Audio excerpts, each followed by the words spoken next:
So there you have it. If you follow the steps of the video, you should have some golden brown, crispy, fully cooked, pan-fried chicken. I'm about to teach you how to fry some chicken in a pan, not in a deep fryer, okay? Nothing against the deep frying, but we're gonna teach you how to fry some chicken in a pan.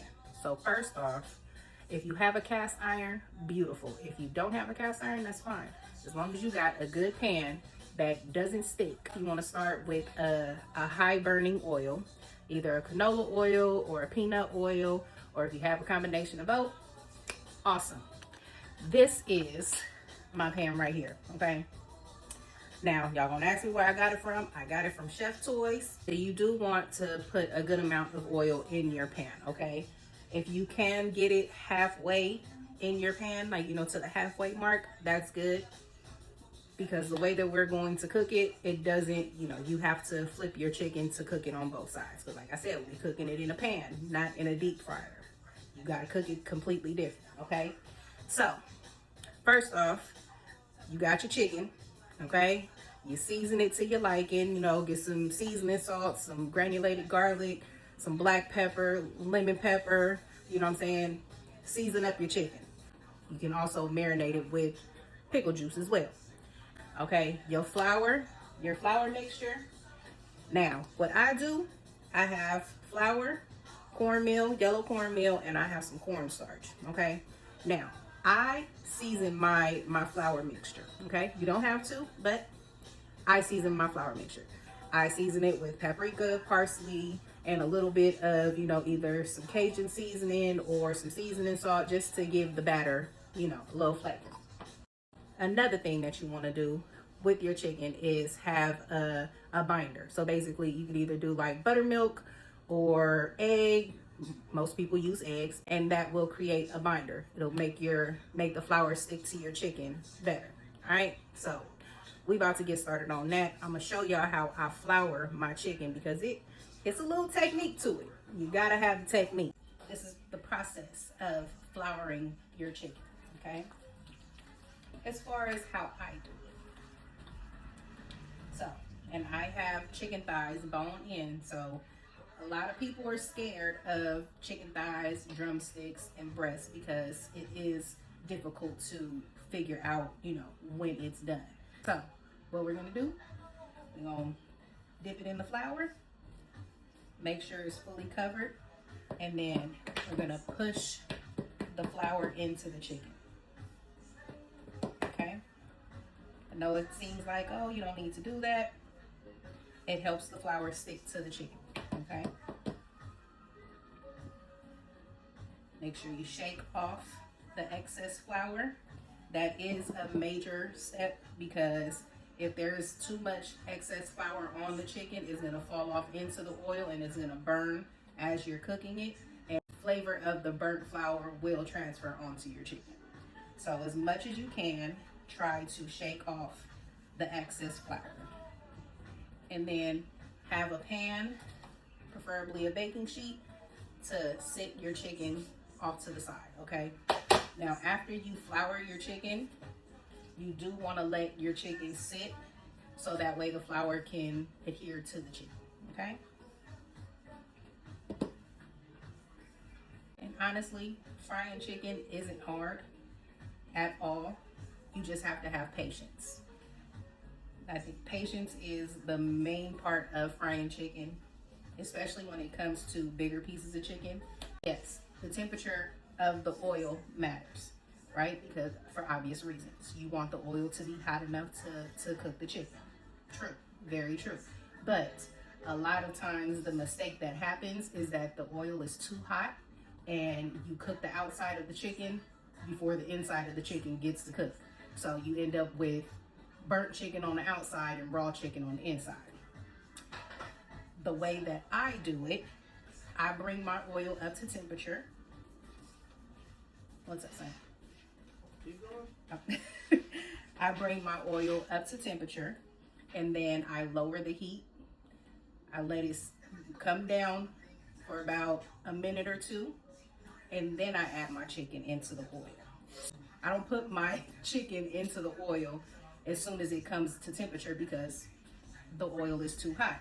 So that is going to burn my chicken on the outside versus cooking the chicken.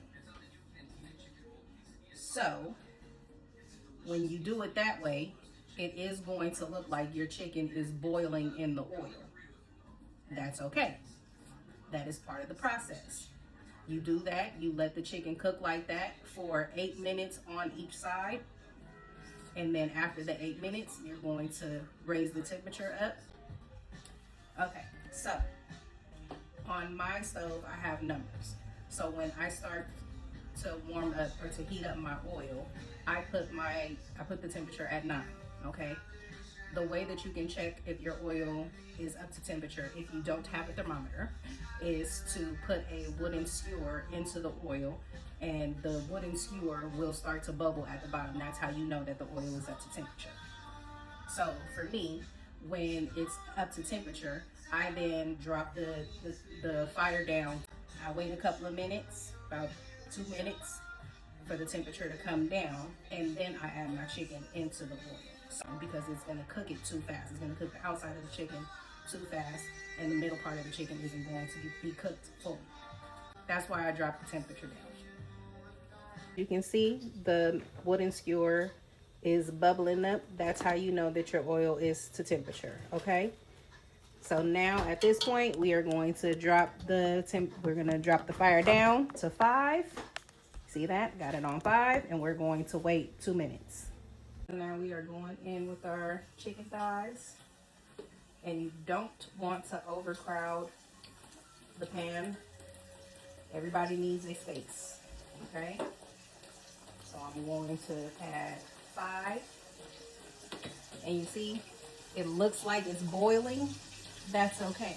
That's how you're going to get your chicken cooked all the way through, okay, without burning.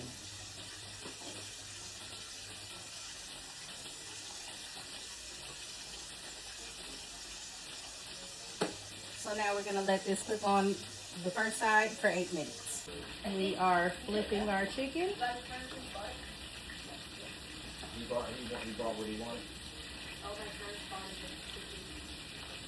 I'm going to flip my chicken back over to the first side. And now I'm going to raise the temperature. Because remember, we have it on 5. Okay? And she's already pretty crispy. But, we want to get a little extra crispy. So we're going to just turn the temperature up to about a 7.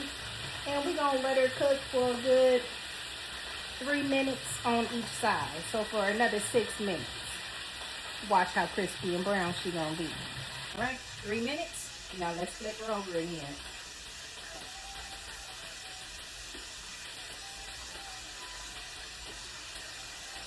Another key factor in frying chicken is this baby right here, okay? You need a rack to put your chicken on, so that way it's not sitting in the grease that it's fried in, and it still keeps its crispiness, okay?